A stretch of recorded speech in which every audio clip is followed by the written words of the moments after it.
Bollywood golden era presenting true story. इस कहानी की शुरुआत में हमें एक आदमी को दिखाया जाता है जिसका नाम क्रिस्टियन लोंगो है। दरअसल इसके ऊपर इसकी पत्नी और इसके 3 बच्चों के कत्ल का इंजाम है। पुलिस ने इसे पकड़ लिया है, लेकिन पुलिस को ये अपना असली नाम नहीं बताता है, बल्कि ये अपना नाम माइकल फ्रिंकल बताता है। माइकल फ्रिंकल एक रिपोर्टर है जो न्यूयॉर्क टाइम्स में नौकरी करता है, और आज उसने अपना नया आर्टिकल लिखा है जो एक मैगजीन के कवर पेज के लिए है। इस आर्टिकल की पब्लिश होने के बाद माइकल का जो एडिटर है वो माइचल को अपने पास बुलाता है और कहता है कि जो तुमने आर्टिकल लिखा है वो फ्रैक्शनल है। दरअसल तुम चाहते हो कि सब तुम्हारी स्टोरी पर ध्यान दे, तुम्हारी स्टोरी को सब पढ़े, इसीलिए तुमने ऐसा किया है। तुमने जर्नलिज्म के बेसिक प्रिंसिपल को तोड़ा है। अब माइकल को उसकी जॉब से निकाल दिया जाता है। इस बात से माइकल बहुत ज़्यादा परेशान हो जाता है, क्योंकि अब उसके पास कोई भी जॉब नहीं है। वो अपने घर वापस आता है जहां उसकी पत्नी जील है। वो चाहता है किसी भी कीमत पर एक बार फिर से रिपोर्टर की जॉब हासिल कर ले, लेकिन उसे कहा भी कोई भी जॉब नहीं मिल रहा होता है, क्योंकि न्यूयॉर्क टाइम्स मैगजीन से निकला गया है, जो कि लगभग सबसे बेहतरीन मैगजीन में से एक मैगजीन है। माइकल को अगले 2 सालों तक कोई भी जॉब नहीं मिलता, और साल आता है 2003 का, जब माइकल को एक रिपोर्टर का कॉल आता है जो ओरिजिन से होता है। वो माइकल को क्रिस्टियन लोंगो के बारे में बताता है, जिसके ऊपर उसकी पत्नी और उसके 3 बच्चों के साथ का इल्जाम होता है। वो माइकल से कहता है जब उसको न्यूयॉर्क में पकड़ा था तो उसने अपना नाम तुम्हारा नाम बताया था, यानी कि माइकल फ्रिंकल। साथ उसने पुलिस को यह भी बताया था कि न्यूयॉर्क टाइम्स में वो जॉब करता है। तुम्हारी इस बारे में क्या राय है? माइकल को क्रिस्टियन के बारे में, इस मर्डर मिस्ट्री के बारे में कुछ भी पता नहीं होता, और वह डिसाइड करता है कि यही कहानी के ऊपर रिसर्च करेगा, उसको डेवलप करेगा और वो उसको पब्लिश करेगा, ताकि उसकी जो इमेज खराब हुई है वह फिर से एक बार सुधर जाए। इसलिए सबसे पहले वह लोंगो को एक लेटर लिखता है कि मैं तुमसे मिलना चाहता हूँ। जल्दी उसको उसका जवाब मिल जाता है। लोंगो उसे मिलने के लिए तैयार हो चुका है, और अब माइकल जेल में लोंगो के सामने बैठा होता है। वह सबसे पहले उसे सवाल पूछता है कि तुमने मेरा नाम क्यों यूज़ किया। वह बताता है कि मैं हमेशा मैगजीन में तुम्हारा आर्टिकल पढ़ा करता था, जो मुझे बहुत पसंद था, इसलिए जब मुझे पुलिस ने पकड़ा तो मैंने तुम्हारा नाम अपना नाम बता दिया। और अब माइकल उससे पूछता है कि मैं तुम्हारी पूरी कहानी को जानना चाहता हूँ। लोंगो कहता है ठीक है, मैं तुम्हें अपनी पूरी कहानी बताऊंगा, पर मेरी 2 शर्तें हैं। जब तक मेरा यह ट्रायल ख़त्म नहीं हो जाता तब तक तुम मेरी कही हुई कोई भी बात किसी को नहीं बताओगे, और दूसरा, तुम मुझे अपनी तरह लिखना सिखाओगे। दरअसल वह उसके आर्टिकल्स का दीवाना होता है, और वो भी चाहता है कि वो भी माइकल की तरह लिखे। माइकल उसकी बात मान जाता है। उसके बाद माइकल उसे कई बार मिलता है। वो उसके बारे में बहुत कुछ जानने की कोशिश करता है। हालांकि लोंगो उसे बहुत कुछ बताता है, लेकिन वो हमेशा अपराध की बात को टाल देता है। इस तरह कई महीने बीत जाते हैं।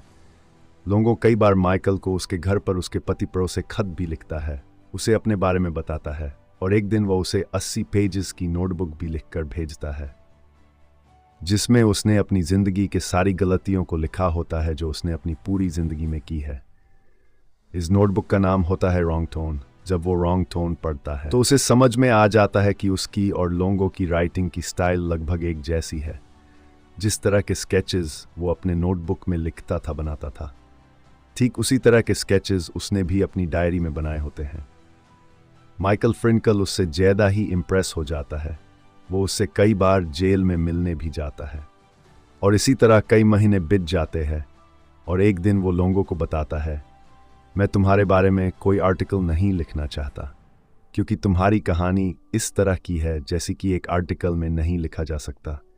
मैं इसे एक किताब में लिखना चाहता हूँ, पर तुम्हें मुझे सब कुछ सच सच बताना होगा। क्या तुमने अपनी पत्नी और अपने 3 बच्चों को मारा था? लोंगो साफ साफ मना कर देता है। वो कहता है कि मैंने उन्हें नहीं मारा, और अब लोंगो को कोर्ट में जज के पास पेश किया जाता है, जहां पर उस पर आरोप होता है कि उसने अपनी पत्नी और 3 बच्चों का कत्ल किया है। लेकिन लोंगो साफ साफ मना कर देता है। वह कहता है कि मैं सिर्फ अपनी पत्नी और एक बच्चे के मौत का जिम्मेदार हूं। इसके बाद लोंगो को जेल वापस लाया जाता है, और जब ये बात माइकल को पता चलती है तब माइकल गुस्से से आग बाबूला हो जाता है, क्योंकि लोंगो ने उसे कहा था कि उसने अपनी पत्नी और बच्चों को नहीं मारा। वह लोंगो के पास आता है और कहता है कि तुम निर्दोष हो, पर कोर्ट और जज के सामने कहा कि तुम अपनी पत्नी और एक बच्चे के मौत के जिम्मेदार हो। तुम एक झूठे इंसान हो, मैं तुम्हारी बातों पर विश्वास नहीं करूंगा। लोंगो बड़े प्यार से उसे कहता है कि तुम मेरे एक अच्छे दोस्त हो, मैं किसी को बचाने की कोशिश कर रहा हूं जिनके नाम मैं तुम्हें नहीं बता सकता, और तुम्हें मेरी बातों पर विश्वास करना होगा। माइकल अब पूरी तरह से कंफ्यूज है। उसे नहीं पता कि वह सच बोल रहा है या झूठ बोल रहा है, उसे उसकी बात पर विश्वास करना चाहिए या नहीं। और जब वह बाहर आता है तब उसको वहां पर वह डिटेक्टिव मिलता है जिसने लोंगो को गिरफ्तार किया था।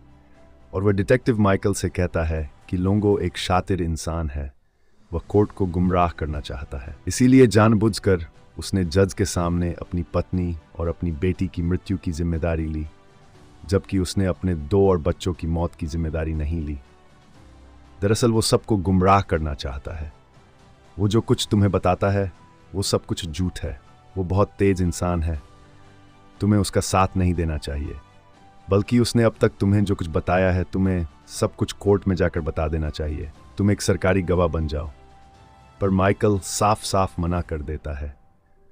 वो कहता है कि मैंने लोंगो से वादा किया है कि मैं उसकी किसी भी बात किसी को नहीं बताऊंगा। लेकिन अब माइकल को कहीं ना कहीं अंदर ही अंदर ऐसा लगता है कि कहीं वह ऐसे इंसान पर विश्वास तो नहीं कर रहा है जिसने अपनी पत्नी और 3 मासूम बच्चों को मार दिया। वही लोंगो को दिखाया जाता है जहां उसका कोर्ट में एक और ट्रायल होता है। जज उसे सब कुछ सच सच बोलने के लिए कहते हैं। लोंगो जज को बताता है कि उस दिन मेरा और मेरी पत्नी का पैसे की वजह से झगड़ा हुआ था। जब मैं शाम को घर लौटा तब मैंने देखा कि मेरी 2 बेटियां गायब थी और एक बेटी बेहोश थी और मेरी पत्नी रो रही थी। और जब मैंने अपनी पत्नी से पूछा कि मेरी बेटियां कहाँ पर हैं, तो उसने मुझे बताया कि मैंने उन्हें पानी में डुबा कर मार दिया। इस बात से मुझे बहुत गुस्सा आया। मैं अपना आभा खो बैठा और मैंने अपनी पत्नी को मार दिया। उस वक्त तक मुझे ऐसा लग रहा था कि मेरी 3 बच्चे मरी जा चुकी हैं, लेकिन मेरी वो बेटी जो बेहोश थी अब भी उसकी सांसें चल रही थी, पर अब मेरी जिंदगी में कुछ भी नहीं बचा था। मेरा पूरा परिवार खत्म हो चुका है और मैं नहीं चाहता था कि मेरी बेटी अब इस दुनिया में अकेली रहे, इसलिए मैंने उसे भी मार दिया। लोगों के इस गवाही के बाद सबके सब शोक्त हो जाते हैं। सब सोचते हैं कि कोई कैसा अपनी छोटी बच्ची को मार सकता है। जज को भी उसकी बातों पर विश्वास नहीं होता। उन्हें पूरा यकीन है कि लोंगो झूठ बोल रहा है और उसने अपनी पत्नी और अपने 3 बच्चों को मारा है। इसलिए लोंगो को मौत की सज़ा सुनाई जाती है और उसे डेथ रूह भेजने के लिए हुक्म दिया जाता है। लोंगो यहाँ पर माइकल को देखता है। उसके चेहरे पर उसकी आंखों पर अजीब सी चमक होती है। यह देखकर माइकल को बहुत गुस्सा आता है। उसे अब पूरा विश्वास हो जाता है कि अब तक लोगों ने जो भी कहानी सुनाई थी वह सब झूठ थी।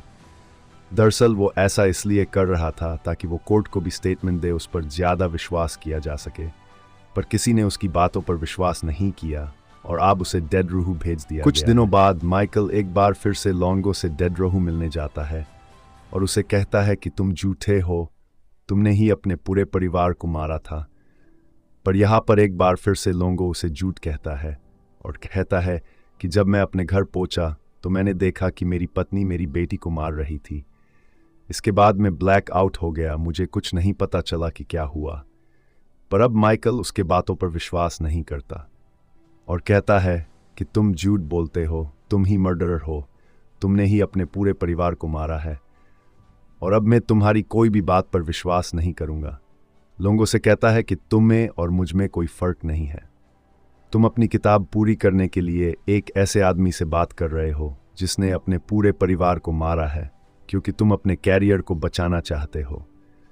ठीक उसी तरह जिस तरह मैं अपने आप को बचाना चाहता हूं। ये सारी बातें सुनाने के बाद एक पल के लिए माइकल चुप हो जाता है, क्योंकि कहीं ना कहीं ये सच होता है।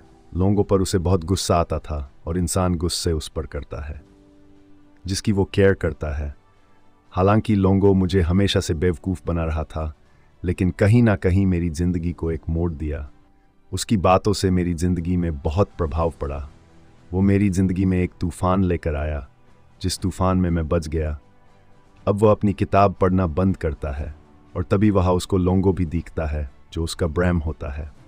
लोंगो उसको कहता है कि मैंने अपनी आज़ादी को खोया है, लेकिन तुमने भी कुछ ना कुछ खोया होगा। माइकल उसे इस बात का कोई भी जवाब नहीं दे पाता। इस बात के कुछ सालों बाद दिखाया जाता है कि लोंगो अपने गुनाहों को कबूल कर लेता है। वो एक्सेप्ट कर लेता है कि उसने अपने पूरे परिवार को मारा था।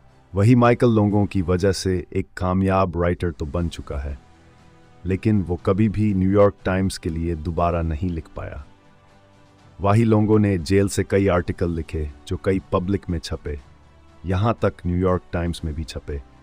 इस कहानी के अंत में बताया जाता है कि माइकल हालांकि लोंगो से नफरत करता था, लेकिन हर महीने के पहले संडे को वो हमेशा लोंगो से बात किया करता था।